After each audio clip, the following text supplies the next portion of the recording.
the Supra of entry-level sport motorcycles that quietly carried the tagline, the fastest Pulsar yet. Eventually, the modifications reached a point where I felt satisfied, or so I thought, until that one crash. It was planted on corners, it was rock solid on the streets. Nobody has ever done that before. It became the first of its kind in India. It was all about making a statement. Hi, I'm Musin. Some of you may know me by the name Trailblazer. The handle is changed, but it's still the same guy. And this is my Pulsar story. Oh, दो क्या scene വാവ് എന്താ രസമല്ലേ. It all began back in 2014 when Bajaj showcased RS400 concept at the Delhi Auto Expo. Then in 2015, RS200 was launched. Add to the fire, Fast Track Malayalam magazine had to cook with this edition. I remember staring at those pages over and over again. By the time I turned 18, I knew exactly what my first motorcycle would be. A black Pulsar RS200. That single decision would unknowingly shape the decade of my life. It wasn't just another motorcycle. It was the first big bike in the family. And naturally, nobody understood. Why an RS200? Why not a Bullet? Why not even a KTM? Why not a Himalayan? Honestly, I never had a proper answer. Because RS200 wasn't best at anything. It wasn't the most powerful. It wasn't the most comfortable one. It wasn't the prettiest. It wasn't even the obvious choice. But deep inside, I knew I had chosen something that resembled me inside. An underdog. A sleeper build. The Supra of entry-level sport motorcycles that quietly carried the tagline, the fastest Pulsar yet.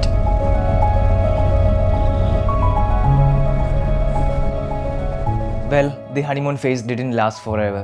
Once I started living with the motorcycle, I also started seeing its compromises. Yes, it had class-leading technology, great real-world performance, but it also carried obvious cost-cutting.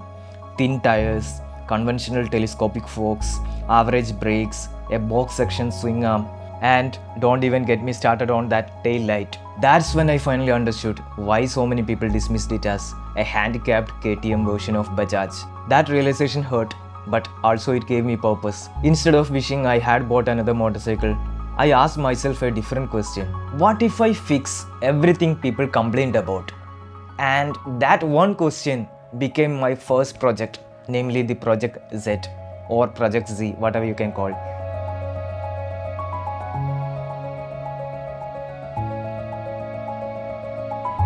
Back then I was still a college student, working part-time. Every modification meant months of savings. But I still didn't care. I wasn't trying to build the fastest motorcycle. I wanted my motorcycle unique and completely black as well because I'm Batman. Every step pushed me further. Every completed modifications whispered the same thing. Go further. Do something that nobody has ever done before. The stock taillight disappeared. In its place came the Kawasaki Z800 taillight with integrated indicators. A custom tail tidy. Projector headlamps got powerful imported LED headlights with angry eyes.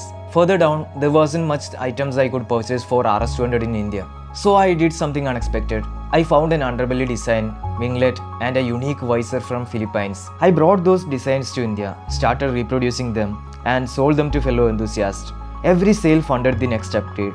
The motorcycle was slowly paying for its own evolution. Eventually, the modifications reached a point where I felt satisfied, or so I thought, until that one crash. It was bad, really bad. The one-off visor, the one and only one in India, was destroyed. No replacements, no copies, years of effort gone in seconds. Standing beside that damaged motorcycle, something became painfully clear. The styling wasn't enough anymore. There was those secret ingredients that were still missing. The mechanical upgrades and safety. In 2022, I made the biggest decision of the entire build. My motorcycle went into the garage for the big transformation. I knew the money I was about to spend could have bought another motorcycle altogether. Still, I took the risk. Watching my motorcycle stripped down to its bare frame was terrifying. Months of work. Anything could go wrong. Before touching a single bolt, I made one rule. This would never become a track-focused motorcycle. Every modification had to serve a purpose. Fix a weakness, improve real-world performance, increase reliability, or make the motorcycle look terrifying even while standing still. Every part needed a reason to exist. The telescopic forks made way for the KTM's 43mm WP USD forks. Stock wheels were replaced with lightweight, wider KTM alloys, which were custom machined to fit 320mm Mahindra Mojo disc brakes. Nobody has ever done that before. It became the first of its kind in India. The boring box section swing arm was replaced by KTM's lightweight cast aluminum swing arm. Nothing fitted, everything had to be fabricated. Bushes, spacers, mounts.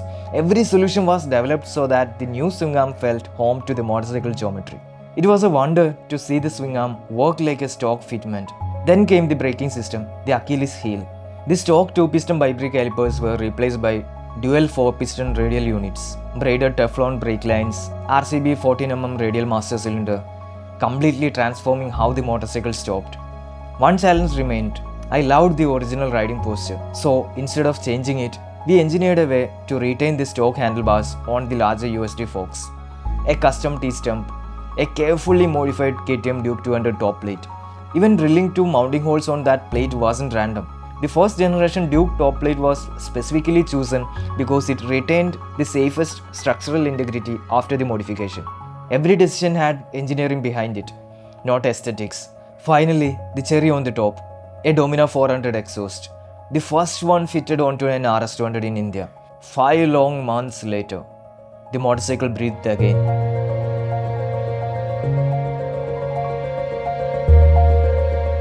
To everyone else, it still looked almost stock, exactly how I wanted it. The first ride after the work, I still remember it. I couldn't stop smiling inside the helmet. I was hearing a bassy, mature grunt from the Dominar exhaust. It was planted on corners. It was rock solid on the streets. And months of testing followed.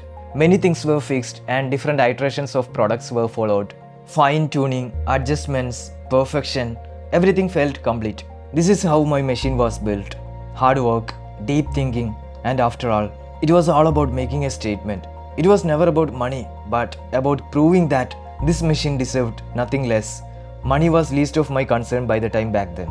One moment still lives in my head. In between a road trip, I was clocking around 140 km per hour on the speedo, and I saw a speed cam.